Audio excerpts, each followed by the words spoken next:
Okay, வணக்கம் மாணவர்களே. இப்போ அரசியலமைப்பில் இருக்கக்கூடிய அட்டவணைக்கான ஷார்ட்கட்ஸ் நம்ம பார்க்க போகலாம். தரமான ஷார்ட்கட்ஸ் கொடுக்க போகிறோம். ஓகேங்களா? இந்த வீடியோ பார்க்குறதுக்கு முன்னாடி இந்த அரசியலமைப்பு அட்டவணைக்கான ஷார்ட்கட் பிடிஎஃப் நான் டீச் பண்ண பிடிஎஃப் கீழே உங்களுக்கு டெஸ்கிரிப்ஷனில் கொடுத்துருக்கேன். அதனால் நீங்கள் வீடியோவை கவனமாக பாருங்கள். பார்த்து நல்லா புரிஞ்சுக்கோங்க எப்படியெல்லாம் ஷார்ட்கட் சொல்கிறோம், என்னென்ன ஷார்ட்கட்லாம் வச்சுருக்காங்க அப்படின்னு. அதன் பிறகு அந்த பிடிஎஃபை டவுன்லோட் பண்ணி நீங்கள் படிச்சிங்கன்னா ஈஸியாக படிச்சிடலாம். ஓகேங்களா? இதுக்காக நீங்கள் உட்கார்ந்து நீங்கள் என்ன செய்ய வேண்டியதில்லை, நடத்தும் போதே பார்த்து எழுத வேண்டியதில்லை. முதல்ல நல்லா கவனிச்சுட்டு அதன் பிறகு பிடிஎஃப் வச்சு உங்களுக்கு தகுந்தது போல நீங்க படிச்சுக்கோங்க. ஓகேங்களா? சரி, ஓகே. இப்போ நம்ம அட்டவணை பத்தின ஷார்ட்கட் பார்க்கலாம். இதுக்கு முன்னாடி நான் அட்டவணை பத்தி ஒரு சின்ன இன்ட்ரோடக்ஷன் கொடுத்துறேன்.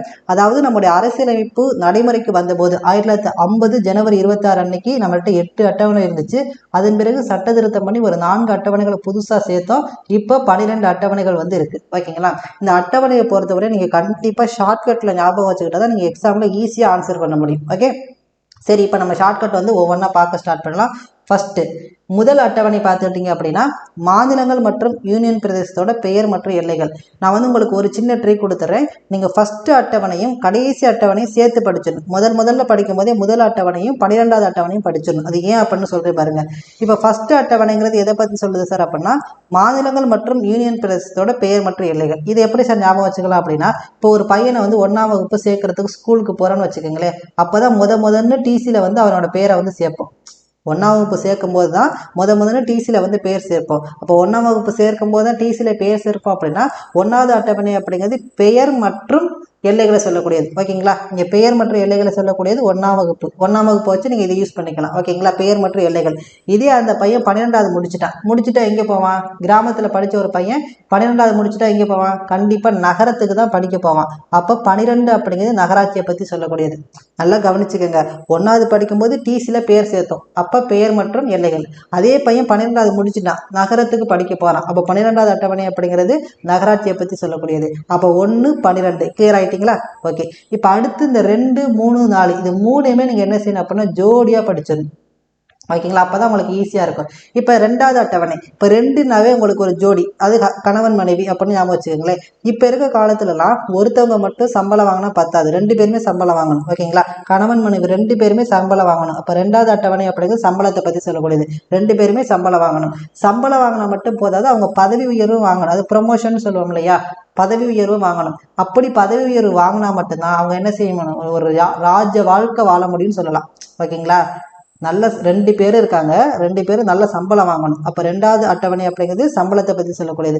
அடுத்து பதவி உயர்வு வாங்கணும். அப்போ 3வது அட்டவணை அப்படிங்கிறது பதவி பிரமாணத்தை பற்றி சொல்லக்கூடியது.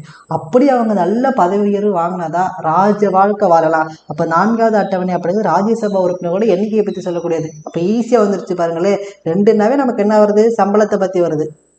2 பேருமே நல்ல சம்பளம் வாங்கணும், அதோட சேர்த்து பதவி உயர்வும் வாங்கணும். அப்போ 3ங்கிறது பதவி பிரமாணம். இது மாதிரி வாங்கிட்டாங்க, பதவி உயர்வு வாங்கிட்டாங்கன்னா ராஜ்ய வாழ்க்கை வாழலாம். அப்போ 4 அப்படிங்கிறது ராஜ்யசபா உறுப்பினர்கள் எண்ணிக்கை. அப்போ 2, 3, 4 ஈஸியாக முடிஞ்சிருச்சுங்களா? 1ன்னா என்ன ஞாபகம் வச்சுக்கணும்? ஒரு பையனோட பேரை சேர்க்கிறோம் டிசியில். அப்போ பேர்கள் மற்றும் எல்லைகள். அதே பையன் 12வது முடிச்சுட்டு நகரத்துக்கு போவான். அப்போ நகராட்சி. இப்போ 1, 12 முடிஞ்சிருச்சு. 2, 3, 4 வந்துட்டாவே என்ன செய்யணும்? 2 அப்படின்னாவே அந்த 2 பேருமே சம்பளம் வாங்கணும், ப்ளஸ் அதோட சேர்த்து பதவி உயர்வு வாங்கணும். 3 அப்படிங்கிறது பதவி பிரமாணம். அப்படி வாங்கிட்டாங்கன்னா ராஜ்ய வாழ்க்கை வாழலாம். அப்ப ராஜ்யசபா உறுப்பினர்கள் எண்ணிக்கை இவ்வளவுதான் சார். இப்ப 2, 3, 4 முடிஞ்சிருச்சுங்களா? அடுத்து 5, 6 இது ரெண்டுமே கொஞ்சம் கவனமா படிக்கணும். இந்த 5, 6 ரெண்டுமே ஒரே விஷயத்தை பத்தி தான் பேசும். அட்டவணை பகுதி மக்கள், SC ST பகுதி மக்களை பத்தி பேசக்கூடியதுதான். ஓகேங்களா? பழங்குடி பகுதி மக்களை பேசுறதுதான். இதுல 5 அப்படிங்கறத நம்ம என்ன செய்யலாம்? பொதுவா பழங்குடி பகுதி மக்கள் ஒரு 10 மாநிலங்களுக்கு வச்சுக்கலாம். இதுக்கு எப்படி சார் ஷார்ட்கட்னா, இப்ப 5னாவே என்னது? அஞ்ச மாட்டார்கள். இந்த பழங்குடி மக்கள் எதுக்குமே அஞ்ச மாட்டாங்க. இப்ப காட்டுக்குள்ள போனா சிங்கம், யானை எதுக்குமே அவங்க என்ன செய்ய மாட்டாங்க?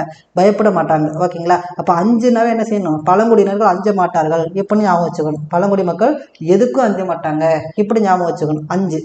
6ன்னு பார்த்துட்டீங்கன்னா வச்சுக்கோங்களேன், இது ரொம்ப ரொம்ப முக்கியமானது. 6னாவே நீங்க என்ன செஞ்சுக்கோங்க? ATM ஞாபகம் வச்சுக்கோங்க. யாரோட ATM? ஒரு ஏடிஎம் இருக்கு, கீழே வந்துருச்சு. இது யாரோட ஏடிஎம்னு கேட்போம் இல்லையா? 6 அப்படின்னாவே ஏடிஎம்னு ஞாபகம் வச்சுக்கோங்க. இந்த 6வது அட்டவணை மட்டும் கொஞ்சம் கவனமா படிங்க. ஏன்னு கேட்டுக்கிட்டீங்க அப்படின்னா இந்த 6வது அட்டவணை ஒரு 4 மாநிலங்களை பத்தி பேசும். அந்த 4 மாநிலங்கள் எது சார் அப்படின்னா அதுக்கு தான் இந்த ஏடிஎம் அப்படிங்கிற வார்த்தையை யூஸ் பண்ணியிருக்கோம். ஓகேங்களா? ஏடிஎம் அப்படிங்கிற வார்த்தையை அதுக்கு தான் யூஸ் பண்ணியிருக்கோம். இதுல ஏ அப்படின்னா அஸ்ஸாம். ஓகேங்களா?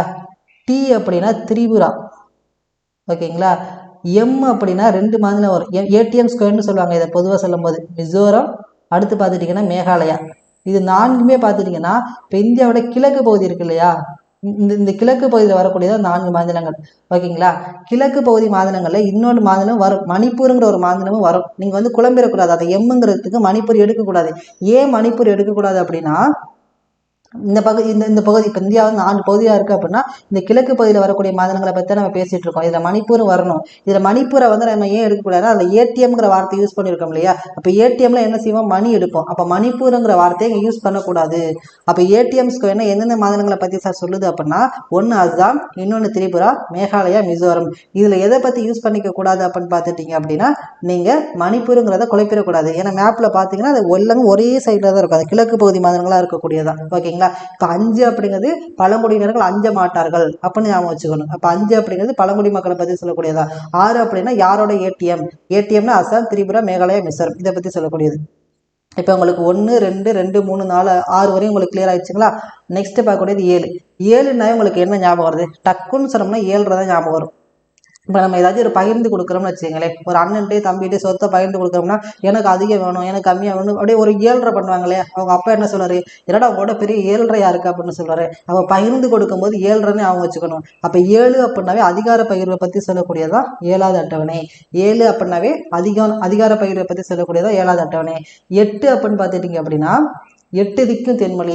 தமிழ் என்ன சொல்லுவோம், 8 திக்கும் தென்மொழி அப்படின்னு சொல்லுவோம். அப்போ இந்த ஒரு வார்த்தை ஞாபகம் வச்சுட்டீங்கன்னா உங்களுக்கு மறக்கவே மறக்காது. 8வது அட்டவணை அப்படிங்கிறது அலுவலக மொழியை பற்றி சொல்லக்கூடியது. ஓகேங்களா?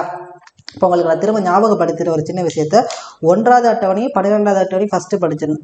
1 அப்படிங்கிறது ஒரு பையனை ஸ்கூலில் சேர்க்கும் போது டிசியில் முதல்ல பேர் கொடுப்போம். அப்போ 1 அப்படிங்கிறது பெயர் மற்றும் எல்லைகள். அதே பையன் 12வது முடிச்சுட்டு நகரத்துக்கு படிக்க போகிறான். அப்போ 12வது அட்டவணை அப்படிங்கிறது நகராட்சியை பற்றி சொல்லக்கூடியது. 1 12 முடிஞ்சிருச்சு. 2னாவே 2 பேர், கணவன் மனைவி 2 பேர் என்ன செய்யணும், சம்பளம் வாங்கணும். அப்படின்னா 2வது அட்டவணைங்கிறது சம்பளம். அதுக்கப்புறம் நல்ல பதவி உயர்வும் வாங்கிக்கிட்டே இருக்கணும். 3வது அட்டவணைங்கிறது பதவி பிரமாணம்.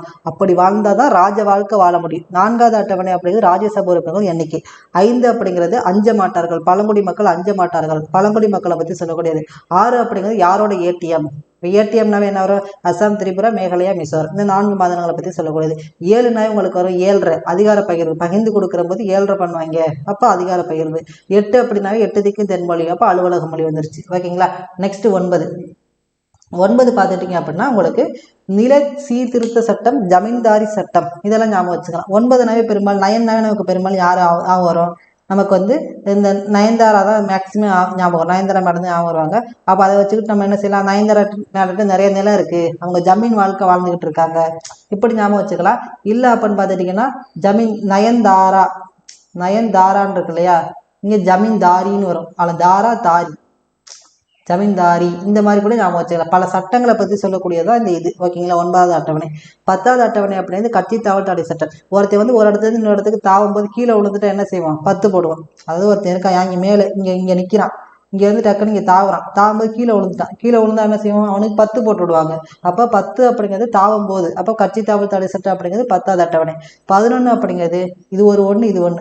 அப்போ ஒரே ஒரு கிராமம் சொல்லுவோம் இல்லையா, ஒரே ஒரு மாவட்டத்தில் ஒரே ஒரு கிராமம் தான் இருக்குது அப்படின்னு. அப்போ 1 ஒரே ஒரு கிராமம் அப்படின்னு ஞாபகம் வச்சுக்கணும். 12 அப்படின்னா நகராட்சி அப்படிங்கிறது ஞாபகம் வச்சுக்கணும். ஓகேங்களா? இந்த அட்டவணை படிக்கும்போது நீங்கள் இந்த மாதிரி கான்செப்டில் படிங்க. எப்படி படிக்கணும், ஃபஸ்ட்டு 1வது அட்டவணை 12வது அட்டவணை படிச்சிடணும். 1 அப்படிங்கிறது ஒரு பையனை ஸ்கூலில் சேர்க்கும்போது பேர் கொடுப்போம், அப்போ பேர் மற்றும் எல்லைகள். 12 அப்படிங்கிறது அதே பையன் என்ன செய்வான், 12வது முடிச்சுட்டு நகரத்துக்கு படிக்க போவான், அப்போ 12வது அட்டவணை. 2 அப்படின்னாவே கணவன் மனைவி 2 பேர் சம்பளம் வாங்கணும், அப்போ சம்பளம் அப்படிங்கிறது 2வது அட்டவணை. அதுக்கப்புறம் பதவி உயர்வும் வாங்கணும். பதவி உயர்வு அப்படிங்கிறது எதை பற்றி வரக்கூடியது, 3வது அட்டவணை. பதவி பிரமாணம் வரக்கூடியது. அது அப்படி பதவி உயர்வு வாங்கிட்டாங்கன்னா ராஜ வாழ்க்கை வாழலாம். அப்போ 4வது அட்டவணை அப்படிங்கிறது ராஜ்யசபா உறுப்பினர்கள் எண்ணிக்கை. ஓகேங்களா? அடுத்து 5வது அட்டவணை அப்படிங்கிறது அஞ்ச மாட்டார்கள், பழங்குடி மக்கள் அஞ்ச மாட்டார்கள், பழங்குடி மக்களை பற்றி சொல்லக்கூடியது. 6னாவே யாரோட ஏடிஎம், அசாம், திரிபுரா, மேகாலயா, மிசோரம் பகுதி மக்களை பற்றி சொல்லக்கூடியது. 7னாவே 7.5 பகிர்ந்து கொடுக்கறது, அதிகார பகிர்வு. 8 திக்கு தென்மொழி. 8னாவே அலுவலக மொழி. 9னாவே தாரா, அப்போ தாரி, அப்போ ஜமீன்தாரி சட்டம், இதை பற்றி சொல்லக்கூடியது. 10 பார்த்துட்டீங்க அப்படின்னா தாவும் போது 10 போடுவோம், தாவும் போது கீழே விழுந்துட்டா 10 போடுவோம், அப்போ கட்சி தாவல் தடை சட்டம். 11 அப்படின்னா ஒரே ஒரு கிராமம். 12 அப்படின்னா நகராட்சி. இந்த மாதிரி நீங்கள் படிச்சிங்கன்னா தான் ஈஸியாக படிக்க முடியும். ஓகேங்களா? இப்போ நீங்கள் என்ன செய்யணும் அப்படின்னா, இதுக்கான பிடிஎஃப் கீழே கொடுத்துருக்கேன் இல்லையா, அந்த பிடிஎஃபை நீங்கள் என்ன செஞ்சுக்கணும், டவுன்லோட் பண்ணிக்கணும். டவுன்லோட் பண்ணிவிட்டு உங்களுக்கு தகுந்தது போல் ஈஸியாக நீங்கள் மாற்றிக்கணும். இது அப்படியே மனப்பாடம் பண்ணணும் அப்படிங்கிறது கிடையாது. இப்போ உங்களுக்கு ஒரு வேளை 7வது அட்டவணை படிக்கும்போது வேறு மாதிரி ஞாபகம் வருது, எனக்கு 7ன்னா வேறு மாதிரி ஞாபகம் வருது சொன்னால் அது ரிலேட்டடாக 7வது அட்டவணை அதிகார பகிர்வை மாற்றிக்கலாம். உங்களுக்கு ஈஸியாக தகுந்த போல் மாற்றிக்கலாம். ஓகேங்களா? இதை மாதிரி தான் நீங்கள் ஷார்ட்கட் வந்து கிரியேட் பண்ணணும். இந்த ஷார்ட்கட் கிரியேட் பண்ணுறது ஈஸி, நம்ம படிக்கிறது ஈஸி. ஆனால் நம்ம என்ன செஞ்சிடக்கூடாதுன்னா மறந்துடக்கூடாது. அப்போ என்ன செய்யணும், ஒரு நோட்டு போட்டு எழுதி வச்சுக்கணும். ஏன்னா திரும்ப நீங்கள் இதே ஷார்ட்கட்டை இதே மாதிரி படிக்கணும். இப்போ நீங்கள் திரும்ப இன்னொரு நாள் வந்து இதை எழுதாமல் விட்டுட்டீங்க அப்படின்னா திரும்ப இன்னொரு டைம் யோசிக்கும் போது உங்களோட மைண்டு வேறு மாதிரி யோசிக்கும். இப்போ 7 அப்படிங்கிறதுக்கு 7.5 யோசிக்காமல் வேறு ஏதாவது யோசிக்கலாம். ஒரே விஷயத்தை திரும்ப திரும்ப ரிவிஷன் பண்ணால் நம்ம மைண்டில் போய் பதியும். லாங் டேர்ம் மெமரிக்கு போகும். ஒவ்வொரு டைம் புதுசாக படிக்கக்கூடாது. ஓகேங்களா? அதனால் இப்போ என்ன செய்கிறீங்க, இந்த பிடிஎஃப் கீழே கொடுத்துருக்கேன் இல்லையா, அதை டவுன்லோட் பண்ணிக்கிறீங்க. டவுன்லோட் பண்ணிக்கிட்டு ஆனால் சரி உங்களுக்கு தகுந்த ஒரு நோட்டை எடுத்துக்கிறீங்க, அட்டவணை ஷார்ட்கட்னு போட்டு உங்களுக்கு தகுந்தது போல் என்ன செய்றீங்க, எழுதி வச்சுக்கிறீங்க. எழுதி வச்சுக்கிட்டு பின்னாடி உங்களுக்கு டைம் கிடைக்கும் போது ரிவிஷன் பண்ணிக்கோங்க. மற்றவங்களுக்கு சொல்லிக் கொடுங்க. சும்மா 5 அஞ்ச மாட்டாங்கப்பா பழங்குடி மக்கள், 7 7.5 வரும் அதிகார பெயர்வு. ஓகேங்களா? 8 8 திக்கும் தென்மொழி, அப்போ அலுவலக மொழியை பற்றி சொல்லக்கூடியது.